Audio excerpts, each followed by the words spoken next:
आत्मीय विद्यार्थियों और शोधार्थियों, मैं हूं डॉक्टर चंद्र कुमार जैन। आज आपसे एक ऐसे विषय पर विमर्श करना चाहता हूं जो शोध के क्षेत्र में, पीएचडी कोर्स वर्क की दृष्टि से भी और नेट सेट जैसी अनेक परीक्षाओं के लिए भी अत्यंत उपयोगी है। विषय है शोध और प्रकाशन नैतिकता। संक्षेप में इसे हम RPE, research and publication ethics के नाम से जानते हैं। सबसे पहले मैं आपको बताना चाहता हूं कि एक सामान्य व्यक्ति भी नैतिकता की अवधारणा को किसी ना किसी रूप में समझता है और जाने अनजाने में जीता भी है। क्या उचित है और क्या अनुचित है, क्या करना चाहिए और क्या नहीं करना चाहिए, इसके विवेक को ही अन्य शब्दों में हम नैतिकता कह सकते हैं। यही नैतिकता शोध के संदर्भ में न केवल आपके विवेक बल्कि तर्क बुद्धि, समझदारी, ईमानदारी, मानवीय भावधारा और शोध कार्य की प्रामाणिकता की मांग करती है। हम ये देखें कि शोध कार्य तभी नैतिकता या रिसर्च एथिक्स के मानदंडों पर खरा होगा जब आप उसे पूरी ईमानदारी से, दक्षतापूर्वक, पारदर्शी तथ्यों एवं विवरणों के साथ प्रस्तुत करेंगे। आपका अनुसंधान वस्तुनिष्ठ होना चाहिए, व्यावहारिक होना चाहिए, सिद्धांत की बात हो पर मत मतांतर की उपेक्षा या अवहेलना ना हो। आपके शोध कार्य से किसी को व्यक्तिगत क्षति ना पहुंचे, व्यक्तिगत ठेस ना पहुंचे, किसी की निजता पर प्रहार ना हो, प्राइवेसी का अतिक्रमण ना हो और किसी भी स्थिति में किसी का अपमान नहीं होना चाहिए। आप समझ रहे होंगे कि यदि इन बातों का पालन आप नहीं कर रहे हैं तो प्रत्यक्ष या परोक्ष रूप में आप शोध नैतिकता का उल्लंघन कर रहे हैं। मानवता का पक्ष, शुद्धता पर विश्वास और निरक्षीर विवेक, ये तीन शोध नैतिकता की आधारशिलाओं के समान हैं। आपको समझना चाहिए कि अनुसंधान का उद्देश्य ज्ञान की ज्ञात अज्ञात बातों और छवियों का उद्घाटन व प्रचार प्रसार करना होता है। उससे किसी न किसी रूप में मानवता की भलाई का संदर्भ जुड़ा होता है। इसलिए हम याद रखें कि हमारे शोध कार्य से किसी भी रूप में मानवता का या किसी मनुष्य का, जीव जंतु का, पर्यावरण का नुकसान ना हो। अनुसंधान को सत्योन्मुख होना चाहिए, सत्य की तरफ उसका मुखड़ा रहे। शोध त्रुटि रहित हो। त्रुटियों को लेकर समझौते की मनोवृत्ति ठीक नहीं है। चलता है, थोड़ा बहुत, उससे क्या फर्क पड़ता है, कौन देखता है, इस तरह की मनस्थिति, इस तरह का विचार मन में रखना भ्रम के अतिरिक्त और कुछ भी नहीं है। यदि आप ऐसा सोचते हैं तो समझिए कि आप शोध नैतिकता का अतिक्रमण कर रहे हैं। वायलेट कर रहे हैं आप रिसर्च एथिक्स को, इसे भली भांति आपको समझना चाहिए। मूल्य निष्ठा शोधार्थी का अपरिहार्य गुण है, जिससे कोई कार्य शुभ रूप में सध सके, जिससे अपनी और दूसरों की भलाई हो, वही कार्य मूल्यवान हो सकता है और उसे ही हम मूल्य निष्ठा भी कहते हैं। अगर आप साझा कार्य कर रहे हैं, एक से अधिक शोधार्थी मिलकर कोई कार्य करते हैं, या एक से अधिक आपके निर्देशक हैं, आपके गाइड हैं, तो सबके साथ समन्वय और संतुलन बिठाने की नैतिकता भी आपके भीतर होनी चाहिए। अर्थात शोध में संतुलन भी एक प्रकार की नैतिकता है। एक और महत्वपूर्ण बात है कि शोधकर्ता को अकाउंटेबल होना चाहिए, उसके कार्य में अकाउंटेबिलिटी हो, क्रेडिबिलिटी हो, शोध आपका करने का तरीका विश्वसनीय हो, उसमें जवाबदेही भी हो। अपने कार्य, अपने विवरण, अपने डेटा, अपनी स्थापना और अपने निष्कर्ष को प्रमाणित करने और प्रमाणित करने के बाद, जिसे हम कंसिक्वेंसेस कहते हैं, अगर कोई आपत्ति दर्ज की जाती है, अगर परीक्षक के द्वारा कोई टिप्पणी लिखी जाती है, या आपसे प्रश्न किए जाते हैं, या उस पर उंगली उठाई जाती है, तो उसका जवाब देने के लिए भी आपके पास पर्याप्त अवकाश होना चाहिए।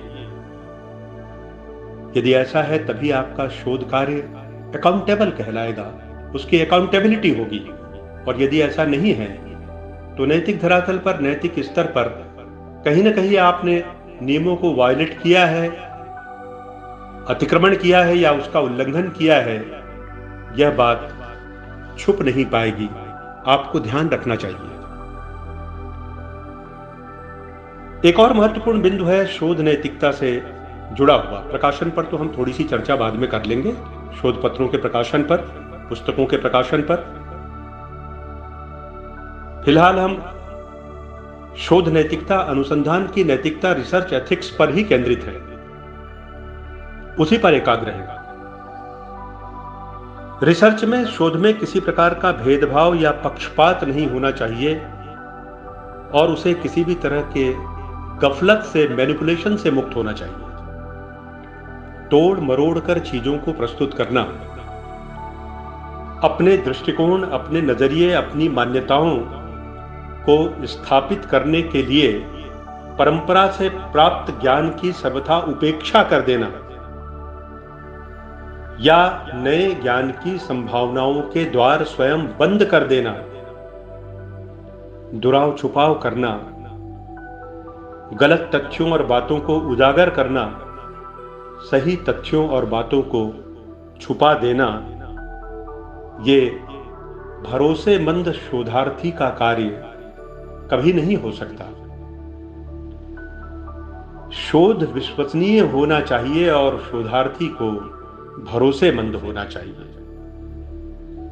यदि आप अपने शोध कार्य में स्रोत सामग्री एकत्रित करना चाहते हैं, लोगों से बातचीत करना चाहते हैं, प्रश्नावली देकर उत्तर चाहते हैं, या फील्ड में जाकर आप सर्वेक्षण करना चाहते हैं, लोगों से बातचीत करना चाहते हैं, अपनी जिज्ञासा के अनुरूप लोगों से युक्त या सम्यक उत्तर यदि आप चाहते हैं, तो आपके शोध कार्य और उसके शीर्षक से लेकर उसकी ध्वनियों तक और आपके प्रयत्न तक सामने वाले को विश्वास होना चाहिए।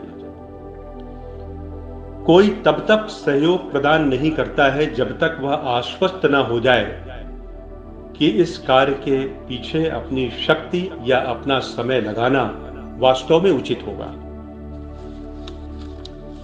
इसलिए शोधार्थी का रिलायबल होना, भरोसेमंद होना, क्रेडिबल होना बहुत जरूरी है।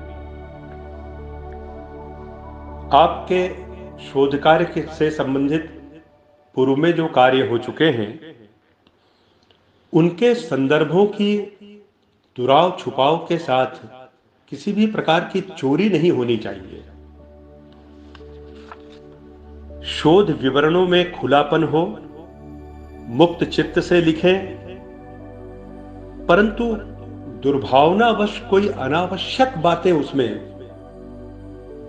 कतई शामिल ना करें। स्मरण रखें कि अनुसंधान अपने आप में एक प्रकार का अनुशीलन होता है।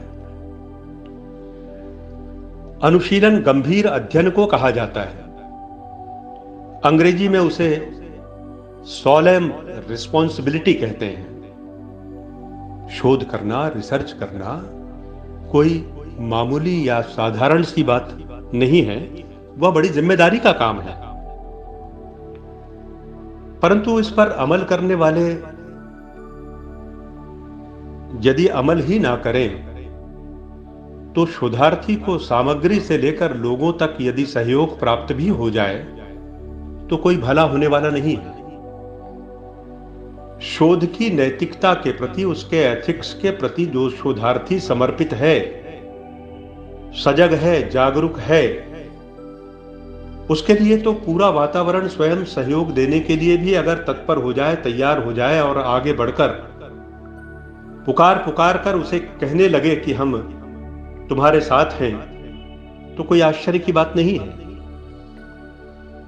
यह केवल दर्शन की बात नहीं, एक व्यवहारिक सच्चाई है कि जब आप ऑथेंटिक होते हैं, जब आप प्रामाणिक होते हैं, जब आप विश्वास के योग्य होते हैं, जब नैतिक धरातल पर आप अडिग होकर खड़े होते हैं और पूरी शक्ति, क्षमता और पारदर्शिता के साथ अपने शोध कार्य को संपन्न करने के लिए, कष्ट सहने के लिए आप तैयार रहते हैं, तब स्वाभाविक है कि आपका पथ प्रशस्त होने लगता है। लापरवाही शोध कार्य में कहीं से भी मान्य नहीं है। जहां गोपनीयता अनिवार्य हो,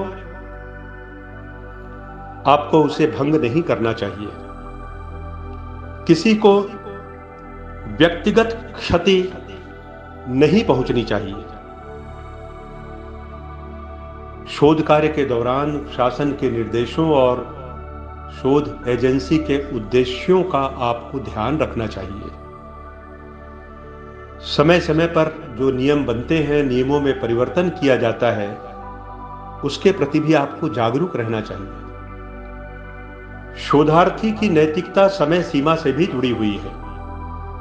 अनावश्यक विलंब करना, आलस्य या प्रमाद के कारण अपने कार्य को विलंबित करना, जिज्ञासु शोधार्थी की तरह शोध निर्देशक से लेकर अन्य व्यक्तियों से सहयोग प्राप्त करने की योग्यता या क्षमता का विकास नहीं करना, प्रकारांतर से शोध कार्य की जरूरत, उसकी आवश्यकता और उसकी नैतिकता के विपरीत व्यवहार करना है।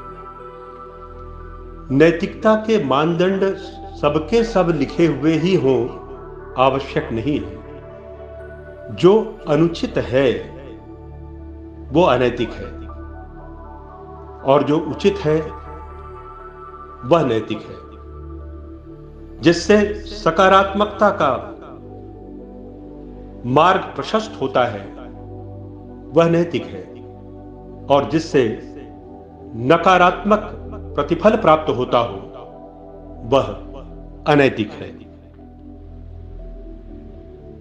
अंततः यह भी स्मरण रखें कि मानव जीवन और पर्यावरण को किसी भी प्रकार की क्षति आपके शोध कार्य के कारण, अनुसंधान के कारण, उसके प्रयत्नों के कारण नहीं होनी चाहिए।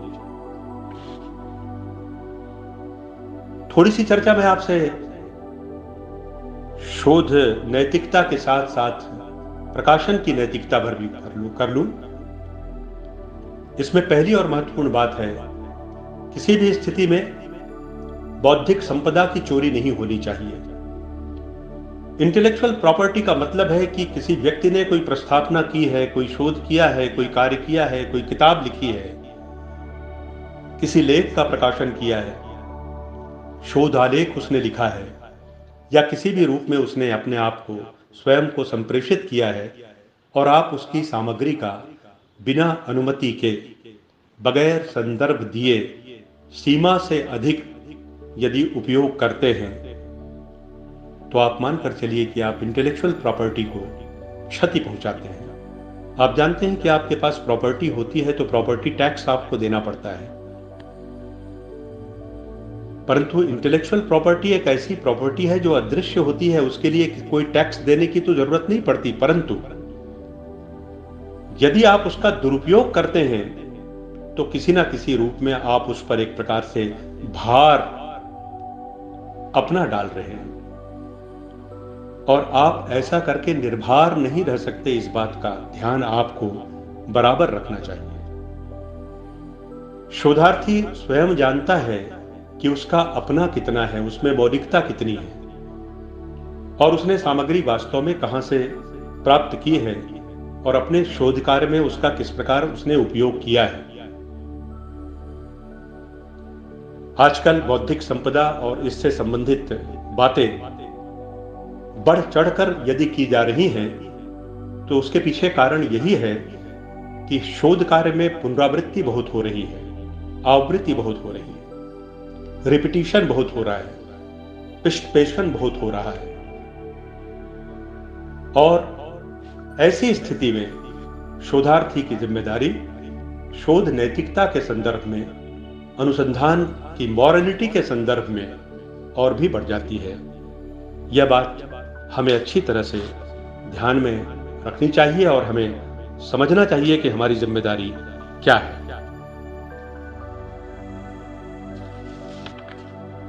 शोध के क्षेत्र में गैर जवाबदारी की कोई जगह नहीं है। शोध कार्य अपने आप में जवाबदारी का नाम है। यदि आप ऐसा करते हैं, अब तक जो मैंने रिसर्च एथिक्स की चर्चा की है, यदि उसका पालन नहीं करते हैं, अनुपालन नहीं करते हैं, तो भीतर से आप मुक्त कभी नहीं रह पाएंगे, और आप दंड के भी भागीदार हो जाएं तो कोई आश्चर्य की बात नहीं है, क्योंकि शोध नैतिकता को लेकर, प्रकाशन नैतिकता को लेकर बहुत से नियम भी बनाए गए हैं, कानून भी है, और आपको उसका पालन करना ही चाहिए। हर हाल में शोध नैतिकता भंग करने जैसे किसी कृत्य से आपको सर्वथा दूर रहना चाहिए। शोध पत्र प्रकाशन के लिए किसी एक जगह पर एक पत्र को, एक जर्नल को भेजें, और उसी लेख को किसी दूसरी पत्रिका में या दूसरे स्थान पर प्रकाशन के लिए ना भेजें। शोध पत्र में भी, या यहां तक आप शोध से संबंधित कोई अपना एक भाग प्रकाशित करते हैं या और कोई सामग्री प्रकाशित करते हैं, तो आपको ध्यान रखना चाहिए कि पूर्व प्रकाशन उसका ना हुआ हो कहीं पर भी।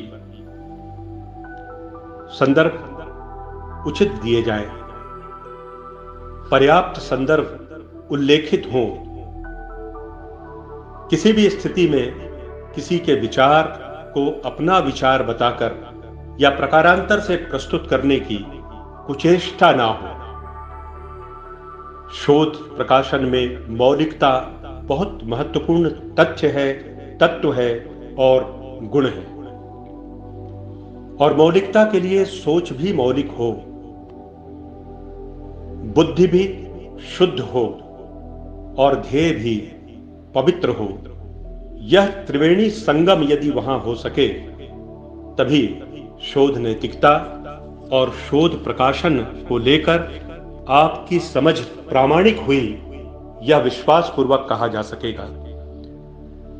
प्रिय विद्यार्थियों और शोधार्थियों और हिंदी साहित्य के जिज्ञासुओं, अंत में मैं आपसे कहना चाहता हूं, दुनिया में विवेक से बढ़कर कोई ताकत नहीं है, कोई शक्ति नहीं है, विवेक से बढ़कर कोई गुरु नहीं है।